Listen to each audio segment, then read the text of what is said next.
अब हम आते हैं चैप्टर नंबर 4 जस्टिस, जो कि पॉलिटिकल थ्योरी बुक से है। तो पहली चीज़ आती है कि जस्टिस का मतलब क्या होता है। जस्टिस एक सबसे ज़्यादा इम्पॉर्टेंट और मॉरल कॉन्सेप्ट है पॉलिटिकल थ्योरी बुक का। इसका मतलब होता है कि जो भी रिवॉर्ड्स है, यानी जो भी अच्छी चीज़ें हैं और जो भी बुरी चीज़ें हैं, बर्डन, अब कोई फ्रेंड है, आप उसके साथ सुख दुख दोनों बांटते हैं। ऐसा ही जस्टिस में होता है कि जो भी रिवॉर्ड्स हैं, जो भी बर्डन्स हैं सोसाइटी के, वो इक्वली डिस्ट्रीब्यूट हो, फेयरली डिस्ट्रीब्यूट हो हर एक इंसान पे।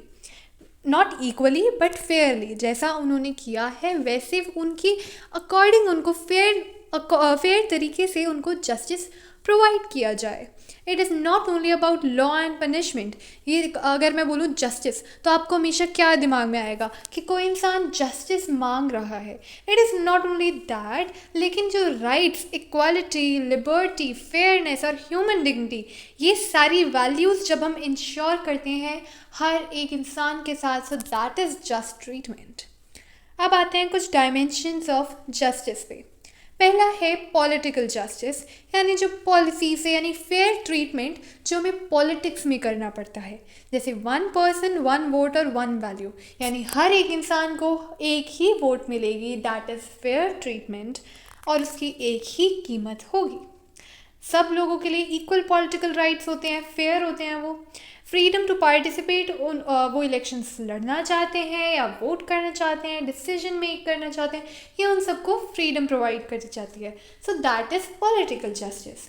सेकेंड इज सोशल जस्टिस, यानी कि जो सोशल इनइक्वालिटीज़ है, जैसे कि कास्ट, जेंडर, रेस, रिलीजन, इन सब के रिलेटेड जो भी इनइक्वालिटीज़ हैं उनको हटाना, ताकि हम फेयर ट्रीटमेंट कर पाए लोगों के साथ। ensuring dignity, respect and opportunities for all, जैसे कि रिजर्वेशन पॉलिसी जो है, जो भी डिसएडवांटेज ग्रुप्स हैं उनको दर्जा, इक्वल दर्जा फेयर करवाने के लिए, फेयर ट्रीटमेंट देने के लिए दूसरे लोगों के साथ उनकी जो सीट्स है रिजर्व कर देते हैं हम।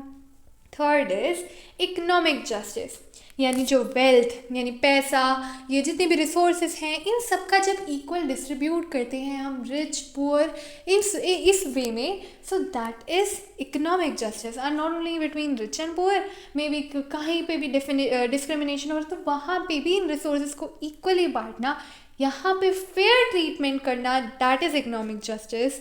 और जैसे वर्क प्लेसेस पे गरीबों के साथ, मजदूरों के साथ एक्सप्लॉयटेशन हो रहा है, कुछ भी हो रहा है, वेजेस कम मिल रहे हैं, सो उनके साथ उनके हक के लिए लड़ना, उनको फेयर ट्रीटमेंट दिलाना, दैट इज़ इकोनॉमिक जस्टिस।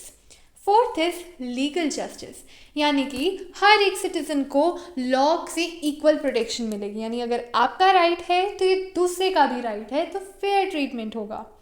अब जैसे कि लॉ का रूल सजेस्ट करता है कि लॉ से ऊपर कोई नहीं है, सबको फेयरली इक्वली ट्रीट किया जाएगा लॉ के बाद। अब जो इम्पार्शियल जुडिशरी है, यानी फेयर ट्रायल, यानी जो जुडिशरी है या कहीं पे भी आपका केस लड़ा जा रहा है, वहाँ आपको फेयर ट्रीटमेंट, ना किसी की साइड ना लेना और दोनों को फेयरली ट्रीट करना, that is legal justice. Next comes theories of justice. अब कुछ फिलोसोफर्स ने कई सारी थ्योरीज दी हैं जिनको लोग फॉलो करते हैं। पहली है प्लेटोनिक जस्टिस, यानी कि जब लोग अपना सोसाइटी में अपना अपना रोल करेंगे, जो भी उन्हें डिसिग्नेटेड रोल असाइंड है या है उनका रोल, वो जब अपना अपना परफॉर्म करेंगे, किसी और की ड्यूटी में इंटरफेयर नहीं करेंगे, that is platonic justice. Second is Aristotle's theory. ये बोलती है कि जस्टिस यानी फेयर ट्रीटमेंट कैसे दे लोगों को, जब हम उनके मेरिट, यानी उनके टैलेंट, उनके एफर्ट्स, इसके अकॉर्डिंग हम लोगों को जो है सक्सेस प्रोवाइड कर रहे हैं, नॉट बिकॉज वो पैदा हुए हैं उस जगह, या मतलब वो टैलेंट, मेरिट्स के बेस पर कि जो इंसान जैसा डिजर्व करता है वैसा ही उसे मिले। So that is Aristotle's theory. Third is liberal view, यानी आज़ादी का व्यू। एम्फेसाइजेस इंडिविजुअल लिबर्टी और राइट, यानी हर इंसान के अपने राइट्स है, सबको उन राइट्स के अकॉर्डिंग फेयर ट्रीटमेंट इक्वली मिलेगा। ओके, तो जस्टिस इंश्योर करता है कि किसी के फ्रीडम पे कुछ नहीं कर सकते बिना किसी कारण के। Next fourth one is Marxist view, जिसका मतलब होता है कि जब हम एक्सप्लॉयटेशन यानी कि मारपीट या फिर जो बच्चों के साथ गलत व्यवहार करना, उनको ह्यूमन ट्रैफिक करना, कुछ भी ऐसी जो गंदी चीज़ें हैं, इनको ख़त्म करना और इनइक्वालिटी को ख़त्म करना, तभी हम लोगों को फेयर ट्रीट कर सकते हैं। जब हमारी सोसाइटी क्लासलेस हो जाएगी, यानी कोई अपर क्लास, हर लोअर क्लास, सब ये क्लास वर्ड ही हट जाए, तब जस्टिस इंश्योर हो पाएगा। तो that is Marxist view. Fifth one is John Rawls theory of justice. अब this is the most important one which is asked in exams.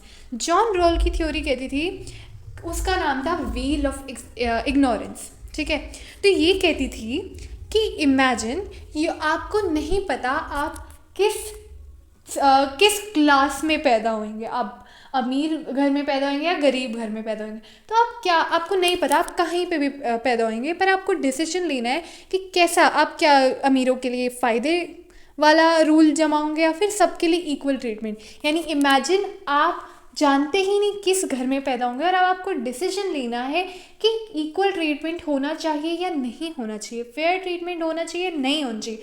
तो तब हम अपने आप को इक्वल ट्रीटमेंट इंश्योर करेंगे कि कहीं पे अगर पैदा कहीं पे भी हो गए तो हमें इक्वल ट्रीटमेंट मिले। सो that is wheel of ignorance, कि आपको अपनी सोसाइटी में पोजीशन नहीं मिले और तब आप डिसीजन लो। तो इसके दो प्रिंसिपल्स हैं। First principle is principle of equal liberty, यानी हर एक पर्सन के पास जो भी बेसिक जितने भी काम है या कुछ भी है, हर एक चीज़ में उसके एक खुद की राइट, खुद की लिबर्टी, खुद की आज़ादी हो, ठीक है।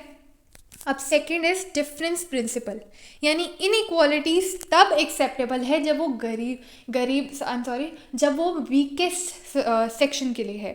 यानी कोई भी जैसे माइनॉरिटी है, अगर उनके लिए, या वीक है जो, not minority, let's say weak जो है, अगर उनके लिए इनइक्वालिटीज़ बनाई जा रही है, सो दैट इज़ एक्सेप्टेबल। अब क्या मतलब हो रहा है कि जैसे रिजर्वेशंस प्रोवाइड की जा रही हैं डिसएडवांटेज ग्रुप्स को, क्यों? ताकि वो अपने एक इक्वल लेवल पे कॉम्पीट कर पाए हमारे साथ, क्योंकि उनको वो बाकी बेसिक फैसिलिटीज़ अवेलेबल नहीं होती है, इसीलिए एक इक्वल दर्जे पे आ जाए। So that is difference principle. Next is कि कुछ टर्म्स अब जस्टिस से मेल खाती है, तो एक बार आप उन्हें जान जाए। जस्टिस एंड इक्वालिटी, यानी एक सेम सा वर्ड है, लेकिन इक्वालिटी का मतलब सेमनेस नहीं होता कि हर एक इंसान को मतलब बिल्कुल सेम ट्रीट करना, that is not equality. Equality का मतलब होता है इक्वल अपॉर्चुनिटी फॉर ऑल, यानी कोई अगर डिसएडवांटेज है तो उसके लिए अगर हम थोड़े प्रोविजंस ला दें, सो दैट इज़ ओके, वो इक्वालिटी है। और जस्टिस मतलब फेयर ट्रीटमेंट करना, ठीक है। तो जैसे कि अ पुअर पर्सन, एक गरीब इंसान को स्कॉलरशिप प्रोवाइड कर रहे हो, सो that is acceptable and considered in equality only. Next comes justice और लिबर्टी। लिबर्टी का मतलब होता है हर एक इंसान की आज़ादी। जस्टिस ये इंश्योर करता है कि ये आज़ादी में कोई कॉम्प्रोमाइज़ नहीं है, बिना किसी वजह के कोई किसी के आज़ादी में रोक टोक नहीं कर रहा है, ठीक है। लिमिट्स इंश्योर कर रहा है जस्टिस, लेकिन थोड़े कायदे में। Next is justice and rights. तो राइट्स वो टूल होते हैं, वो ज़रिया होता है जिससे हम जस्टिस को, फेयर ट्रीटमेंट को अचीव करते हैं, ठीक है, irrespective of any caste, gender, colour, कुछ भी, ठीक है। अब next is instruments for achieving justice, यानी जस्टिस अचीव करने के लिए हमें क्या क्या चाहिए होता है, क्या क्या मिल रखा है या चाहिए होता है। फर्स्ट इज कॉन्स्टिट्यूशन, हमारे लिए उसने लॉज, रूल्स एंड रेगुलेशन लिख के रख दिए हैं which we need to follow. उसकी हेल्प से हम फेयर ट्रीटमेंट इंश्योर कर पाते हैं कि everybody needs to strictly follow the constitution. ऐसे ही लॉज और जुडिशरी में फेयर ट्रायल की वजह से हम इनजस्टिस को पनिश कर पाते हैं। Third is welfare state policies, कुछ भी जैसे एजुकेशन है, हेल्थ केयर है, ये जितनी भी पॉलिसीज़ लाई जाती है ताकि हर एक इंसान को वो फेयर ट्रीटमेंट मिल पाए। फोर्थ इज़ डेमोक्रेसी, यानी पॉलिटिकल पार्टिसिपेशन, यानी हर जो पॉलिटिशियन है वो अपने आप को फेयर दिखाना चाहता है, उस वे में डेमोक्रेसी हेल्प करती है उनको उभर के आने में, सबको उभर के आने में। अब जस्टिस इंश्योर करने में क्या क्या दिक्कतें आती है हमें। पहला है सोशल डिस्क्रिमिनेशन होता है, कास्ट जेंडर इन सब चीज़ों के बीच में डिस्क्रिमिनेशन होता है हमारी सोसाइटी में, इसलिए हमें थोड़ी प्रॉब्लम आती है वो फेयर ट्रीटमेंट, यानी इसको हमें ओवरकम करने की नीड है। सेकंड, इकोनॉमिक इनइक्वालिटी जो अभी हमने डिस्कस करी थी। पॉलिटिकल इनइक्वालिटी यानी मनी और मसल पावर जो लोग एक्सरसाइज करते हैं। करप्शन या जुडिशियल सिस्टम में कितने सालों तक केस चलता है, जब तक वो पनिशमेंट भी बेवजह कोई भुगत लेता है, कुछ भी तो डिले होता है या करप्शन होता है। तो ये चैलेंजेस होते हैं इक्वल ट्रीटमेंट इंश्योर करने के लिए। Next is justice in Indian context, यानी इंडियन कॉन्टेक्स्ट में जस्टिस कहाँ पे होती है। जैसे कि प्रियम्बल है, उसमें ये वर्ड साफ साफ लिखे हैं, प्रॉमिस करती है प्रियम्बल, कॉन्स्टिट्यूशन का पहला पेज ही प्रॉमिस करता है justice social economic and political. अगला है directive principles of state policy, जो हमें हेल्प करते हैं कि कैसे हम फेयर और इक्वल सोशल पॉलिसीज़ को ला सकते हैं लोगों के लिए।